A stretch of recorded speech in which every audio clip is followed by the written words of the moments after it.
কৌশিকে যে কবিতা শেখায় সেই বাচ্চাদের কবিতা সবাইকে বলবো, ঠিক আছে? একটু ভালো করে শুনবেন।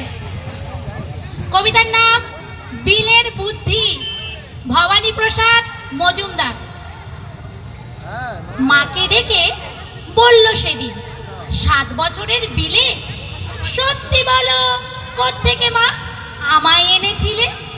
মুচকি হেসে মা বললেন, চড়ক পুজোর দিনে নিউ মার্কেট থেকেই তোকে এনেছিলাম কিনে। বলল বিলে, চড়ক পুজোয়? ঠিক ধরেছি আমি, বুদ্ধি আমার আছে, যতই করি মা বাদরামি। ছিছি, এত কৃপণ তুমি, চৈত্র মাসের ছেলে, সস্তা দামে রিডাকশানে আনলে কিনে ছেলে। তাই মা আমার আঙুলগুলো এমন ছোট বড়, হাফ দামেতে কিনলে জিনিস হবে এমন তারা।